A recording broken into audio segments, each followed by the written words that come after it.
Hello students, welcome to our channel study with by ease.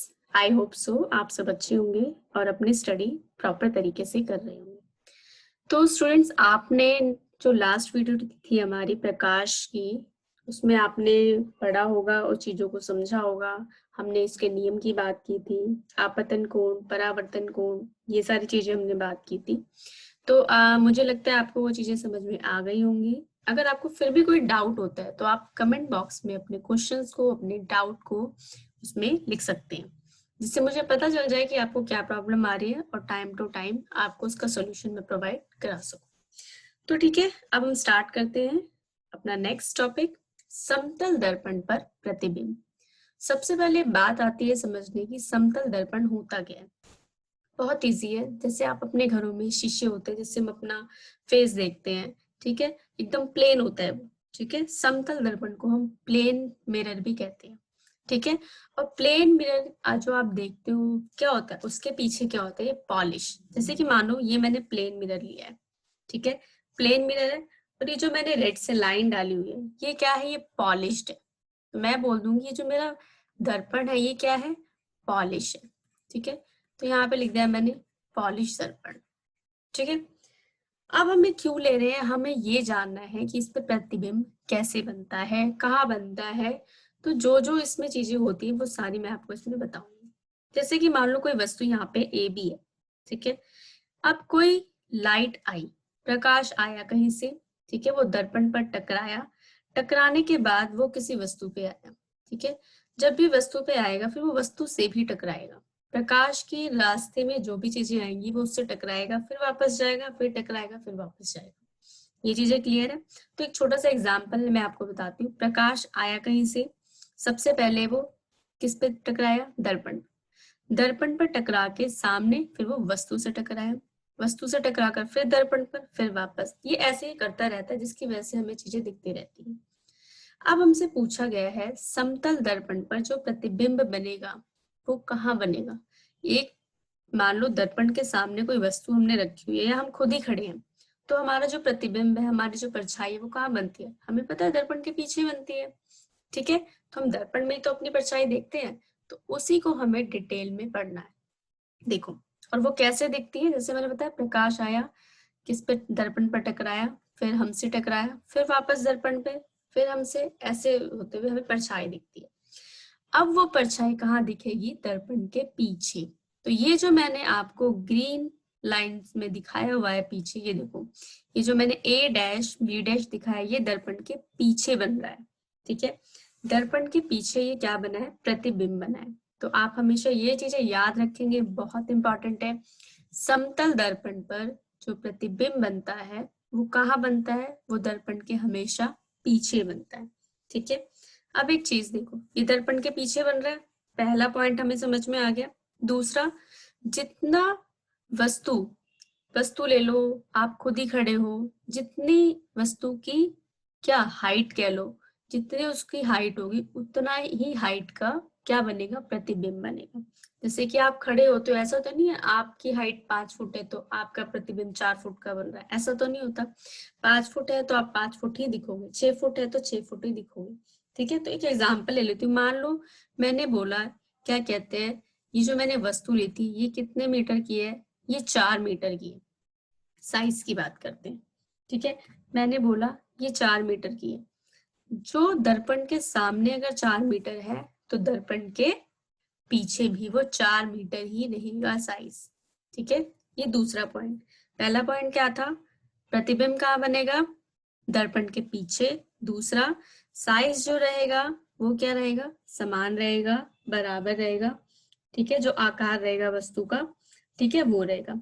तीसरा point देखो क्या है, मतलब तीसरा पॉइंट ये है, अगर मान लो दर्पण से आप, जैसे कि मैं यहाँ लिख के आपको बताती हूँ, ये आप खड़े हैं और ये दर्पण है, दर्पण से आपकी दूरी, ठीक है, अगर 5 मीटर है, और जो आपका प्रतिबिंब बनेगा दर्पण के पीछे वो भी कितना बनेगा, 5 मीटर की दूरी पर ही बनेगा, ठीक है।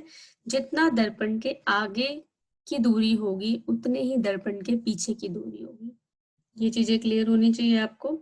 अगर फिर भी आपको डाउट होता है तो आप मुझसे कमेंट बॉक्स में पूछ सकते हैं, ठीक है। फिर जो सबसे इम्पोर्टेंट चीज है वो क्या है, इसमें जो प्रतिबिंब बनेगा वो पार्श्व परिवर्तित होता है। पार्श्व परिवर्तित होता क्या है, मतलब इसमें क्या होगा, जो आपको लेफ्ट है वो राइट दिखेगा, जो राइट से है वो आपको लेफ्ट दिखेगा। ठीक है, कैसे, दाया, अब दाया भाग आपको बाया दिखेगा, बाया भाग आपको दाया दिखेगा। ठीक है, जैसे कि मान लो यहाँ पे आपने एक दर्पण लिया है, ठीक है, ये एग्जाम्पल समझते हैं। अगर आपने यहाँ पे अल्फा कोई भी अक्षर ले लेते हैं, ए ले लेते हैं, ए, अगर आपने ए ऐसा देखा है तो आप दर्पण में ए आप इसको ऐसे देखोगे, तो ये दाया बाया दिखेगा, बाया दाया दिखेगा। अभी मैं इसको जो है पार्श्व परिवर्तन में इसको डिटेल में बताऊंगी तो आपको समझ आ जाएगा। तो ये चीजें आपको क्लियर हो गई होंगी। नेक्स्ट देखते हैं। अब जो चीजें मैंने आपको बताई, जो दर्पण पर प्रतिबिंब है उसमें वो कैसे कैसे बनता है। सबसे पहले आभासी एवं सीधा बनता है। आभासी का मतलब क्या होता है, मैंने लास्ट वीडियो में आपको डेफिनेशन भी बताई थी। आभासी क्या होता है, इसमें क्या होता है, ऐसा लगता है कि हमें ये जो किरणें हैं एक दूसरे से मिलती हुई दिखती हैं। ठीक है, ये जो मैंने देखो पीछे देख लो मिलती हुई दिख रही है, हमें ऐसा लगता है कि वो मिल रही है, बट वो हमें वास्तविक में वो मिलती नहीं है, हमें ऐसा आभास होता है, प्रतीत होता है। आभास होना तो उसको बोल देते हैं आभासी। ठीक है, वो असलियत में नहीं मिलती बट हमें ऐसा लगता है, तो इसलिए यहाँ पे लाइन दी गई है आभासी एवं सीधा बनता है। जो प्रतिबिंब होता है आभासी बनता है और सीधा। मैंने बताया ना, अगर आप सीधे खड़े हो तो आप शीशे में अपने आप को सीधा ही देखोगे, ऐसा तो नहीं आप शीशे के सामने एकदम सीधे खड़े हो, शीशे के पीछे जो आप देखोगे एकदम उल्टे देख रहे हो, नहीं। तो ये लाइन एकदम ठीक है कि भाई आभासी और सीधा प्रतिबिंब बनेगा। फिर नेक्स्ट देखते हैं, प्रतिबिंब का आकार वस्तु के आकार के बराबर होता है। मैंने आपको एग्जांपल दिया, अगर आप कोई वस्तु 4 मीटर की रख रहे हो, 4 फुट के रख रहे हो, तो आपको दर्पण में 4 फुट ही दिखेगा। ठीक है, प्रतिबिंब दर्पण के पीछे उतनी दूरी पर बनता है जितनी दूरी पर दर्पण के सामने बनता है। अब ये देखिए, मैंने बताया था अगर आप किसी भी वस्तु की दूरी दर्पण से 5 मीटर है प्रतिबिंब के आगे, तो पीछे भी वो 5 मीटर की दूरी पर ही बनेगा। ठीक है, फिर नेक्स्ट हम देखते हैं अपना प्रतिबिंब पार्श्व प्रतिबिंब होता है। ठीक है, प्रतिबिंब क्या होता है, पार्श्व प्रतिबिंब होता है। आप इस चीज को देखिए जरा, हमने जो बात की थी वो हमने बात की थी इस चीज की। तो अब जो नेक्स्ट है आपका, हम बात करेंगे इस चीज की, समतल दर्पण पर प्रतिबिंब। हमने बात की समतल दर्पण पर प्रतिबिंब की। ठीक है, अब देखिए हमने भी जस्ट पढ़ा पार्श्व प्रतिबिंब बनता है। ठीक है, ये हमने बताया, तो प्रतिबिंब दर्पण के पीछे उतनी दूरी पर बनता है जितनी दूरी पर दर्पण के आगे। ठीक है, अब बात करते हैं पार्श्व प्रतिबिंब क्या होता है। मैंने आपको हल्का सा बताया था, जो दाया भाग है वो बाया दिखेगा, जो बाया भाग है वो दाया दिखेगा। इसको देख लेते हैं डिटेल में। पार्श्व प्रतिबिंब क्या होता है, इसमें वस्तु का दाया भाग बाया प्रतीत होता है तथा बाया भाग दाया प्रतीत होता है।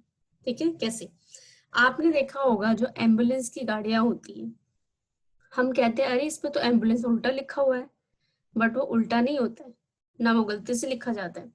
वो उल्टा इसलिए लिखा जाता है कि जब भी मान लो एम्बुलेंस अगर उल्टा लिखा है, जो गाड़ियों के शीशे होते हैं, ठीक है, शीशे में जो एम्बुलेंस होगा वो हमें सीधा दिखाई देगा। ठीक है, जो एम्बुलेंस उल्टा लिखा हुआ है एम्बुलेंस की गाड़ियों पे, और मान लो पीछे से कोई गाड़ी आ रही है, ठीक है, उसमें जो एम्बुलेंस होगा वो उसको, उस गाड़ी वाले पर्सन को सीधा दिखाई देगा, इसलिए एम्बुलेंस को उल्टा लिखा जाता है ताकि शीशे में वो एम्बुलेंस सीधा दिखे। नेक्स्ट देखते हैं गोलीय दर्पण। गोलीय दर्पण क्या होता है, परावर्तक तल अंदर या बाहर की ओर वक्रित होता है। परावर्तक तल क्या होता है, ठीक है, मान लो गोले दर्पण मतलब ये एकदम गोल दर्पण, अगर मैं इस दर्पण को बीच में से काट दूं तो दर्पण कुछ, एक दर्पण ऐसा हो जाएगा, एक दर्पण ऐसा हो जाएगा। ठीक है, परावर्तक तल क्या होता है, जहां से लाइट टकराएगी। किसी दर्पण का परावर्तक तल अंदर की तरफ होगा और किसी दर्पण का परावर्तक तल बाहर की ओर होगा, तो इसे हम बोलते हैं गोलीय दर्पण। वक्रित का मतलब होता है घुमा हुआ, कर्व जिसे हम इंग्लिश में बोलते हैं। ठीक है। नेक्स्ट, अब ये भी 2 तरीके के मैंने बोला, हम उसे काट देंगे तो कैसे दिखेगा, ये इस तरीके का दिखेगा। अवतल दर्पण में जो परावर्तक पृष्ठ होता है अंदर की ओर वक्रित होता है। ठीक है, ये क्या कहना चाहते हैं, अंदर की ओर मतलब परावर्तक पृष्ठ मतलब जहां से लाइट आ रही है और टकरा रही है। ठीक है, लाइट फिर आ रही है, टकरा रही है, ये जो हम जहां से लाइट टकरा रही है इस दर्पण पे, उसको हम बोलते हैं, क्या बोलेंगे, परावर्तक पृष्ठ बोलेंगे। ये जो है हमारा, ये क्या है हमारा, परावर्तक पृष्ठ होता है हमारा ये। ठीक है, ये कहाँ है, अंदर की तरफ है, तो हम इसे बोलेंगे अवतल दर्पण। नेक्स्ट देखते हैं उत्तल दर्पण। उत्तल दर्पण में क्या होता है, जस्ट जो हमने अवतल पढ़ा उसका उल्टा, परावर्तक पृष्ठ बाहर की ओर वक्रित होता है। ये देखो पृष्ठ आपको दिख रहा है, लाइट यहाँ से आई, वापस गई टकरा के, फिर लाइट आई, वापस गई, तो जहां से लाइट टकरा रही है वो वाला तल कहाँ दिख रहा है आपको, बाहर की ओर, तो हम इसे क्या बोलेंगे, ये इसमें हमारा उत्तल दर्पण में परावर्तक पृष्ठ कहाँ है, बाहर की तरफ है। ठीक है, ये चीजें आपको समझ में आ गई होंगी और क्लियर भी हो गई होंगी। ठीक है, तो ये चीजें आज के टॉपिक के लिए अभी इतना ही है। आई होप आपको ये चीज समझ में आ गई होंगी। अभी हमने पढ़ा अवतल दर्पण, उसका पृष्ठ अंदर की तरफ है, उत्तल दर्पण बाहर की तरफ है। तो ये एक छोटा सा टॉपिक था जो मैंने इसमें कवर किया है। आप इसको अच्छे से पढ़िए, इसके नोट्स बनाइए, और कुछ भी प्रॉब्लम अगर आपको आती है तो कमेंट बॉक्स में जरूर डालिए अपने क्वेश्चंस। और जाने से पहले अगर आपने चैनल को लाइक नहीं किया, शेयर नहीं किया, तो आप इसको लाइक शेयर सब्सक्राइब जरूर कीजिए और बेल आइकन को प्रेस जरूर कीजिए, ताकि आपको टाइम टू टाइम नोटिफिकेशन जरूर आ सके। और अपने फ्रेंड्स की भी हेल्प कीजिए और उनको भी शेयर कीजिए अपने ज्यादा से ज्यादा फ्रेंड्स को, ताकि उनकी भी हेल्प हो सके और उनको भी चीजें क्लियर हो सके। Thank you.